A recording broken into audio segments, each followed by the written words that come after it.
the time has come for my upgrade. Guys, like I stated in the previous videos, I am a heavy rider. And one thing this bike is lagging is the suspension. This came with the RockShox Deluxe Select Plus. It's okay, but I don't know. I don't like it. And I'm most likely gonna upgrade the front as well. So this runs 230 by 57.5. You can actually make this rear end a 170 mil travel bike if you wanted to. That is possible, but that's going to be for another time. What I wanted to show you guys is what I bought. Got me a Fox. Now this is gonna suck doing one-handed, so bear with me. Put it in there. Manual instructions. Oh, you know what? Dang, that irritates me. So I was trying to find out if this came with volume spacers, because I'm gonna need it for this. And it did. And I went on eBay and ordered some. So now I got more volume spacers. If you guys need any volume spacers, let me know. Maybe I'll send them to you guys, because I'm not gonna need another set.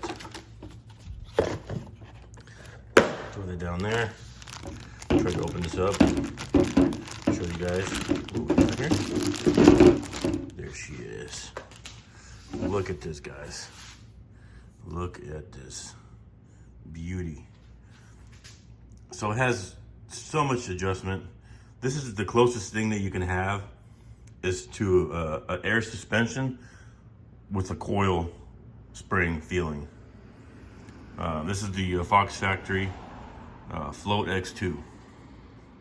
It was on huge sale for Thanksgiving. I don't know if it was for Black Friday or for whatnot, but it's got so much adjustability here. You got high-speed rebound. You got two position. To take this apart, to put the spacers, you'll have to basically align that slot with right there, and you pop the spring out. So very easy.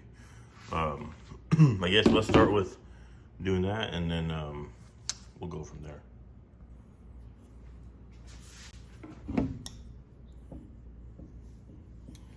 All right, guys, so what I'm trying to show you is, wrong side. You see these right here? So you have to push or turn the spring past this little lever, and you take a pick, and you just get the spring out, like so. Without scratching it up. And then you just guide it out. And then for the same thing on the other end, you guide it out past this little lever, and then you just like that, and it pops out. Pretty easy. Make sure you line it up, and then this just slide like so. I'm not gonna take it all the way out. So this is where the area that you can put the spacers, volume spacers. I'm probably gonna go with 2 sets.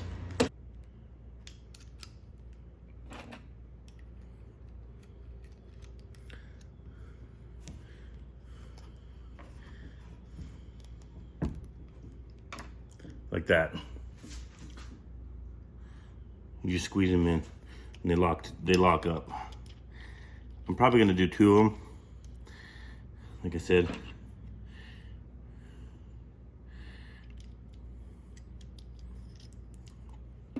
since I do have an e-bike and bike's heavy already. There you go. So we got 2 of them in there. We're gonna push this back. Make sure that it's all the way flush and closed. And then we're gonna line this up. So make sure it's all lined up. I'm gonna take our spring.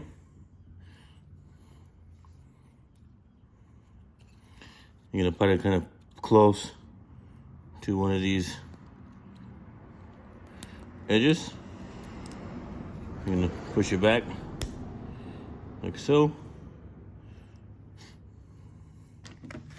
And then you're gonna have to push it one way so it slides underneath. And you're gonna push it all the way back until it can go to the next notch, like this. See? Now it's past that notch. And then you just do that. So now it's locked in. You won't be able to get the spring out. So there you go. Got my 2 spacers for now. Comes with, looks like 4 total. So now let's get the tools and take this apart. Here we go, guys. I just got me a basic torque set from Amazon. Great price. And I think this is it's a 6 mil. Is it a 6 mil? It is a 6 mil. Okay.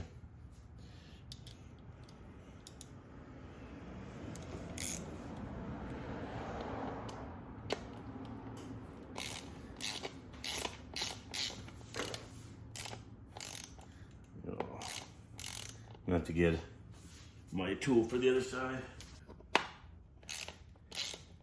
There you go. Make sure you're holding your frame because your frame's gonna try to drop once you take the bolt out. Just to be safe.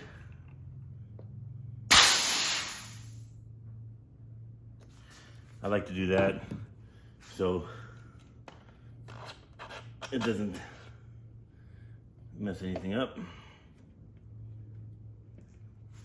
We'll lay the bike back like that.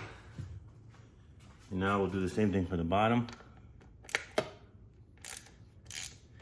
Take the bottom out.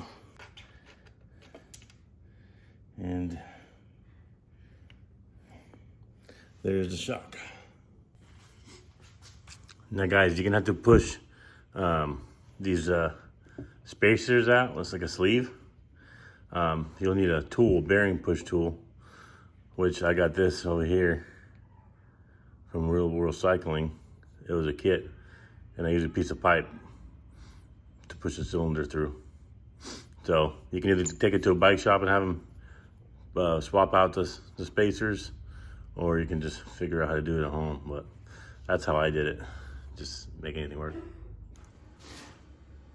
Now to put them in the Fox shock, they're a lot easier. You don't have to push them out with the bearing tool or anything like that.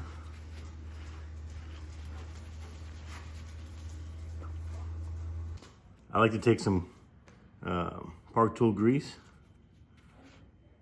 This is the PPL-1. And then I'll grease up the shaft here that goes through the shock. It's pretty clean, so since those spacers keep coming out, these little boogers, you can put some grease on them, and that will hold them in place inside the cavity there. Little trick for you guys if you run into the issue like I'm having right now. Like so. You're gonna push that down there. slowly and carefully. And you line up the shaft.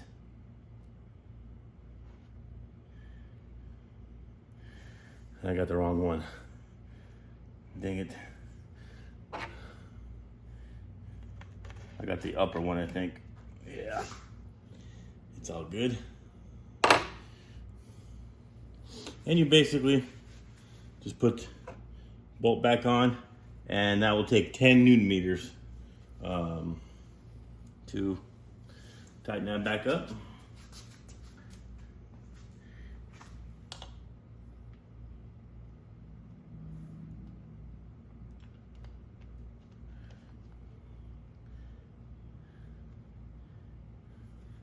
And there you go, guys. We'll do that side.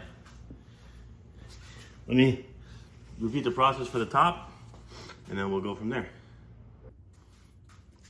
Don't forget your spacers.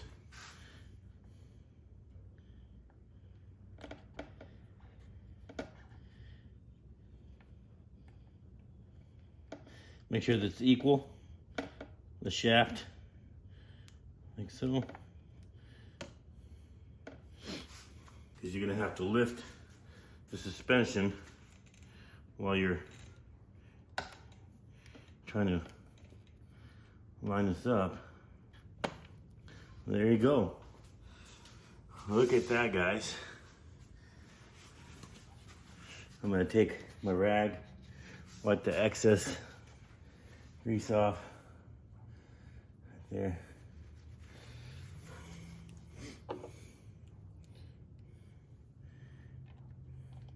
Gonna take the bolt, and same thing, 10 Newton meters.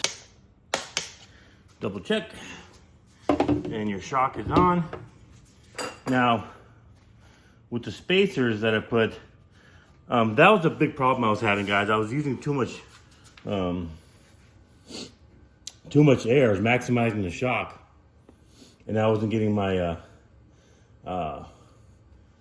my 30% sag like I should. So, and I wanted to do a coil shock like I mentioned in my previous videos with you guys. So this shock is the closest feel to a coil shock with the perks of air suspension. I'm gonna try it. You can also do a flip chip, lower or raise the rear.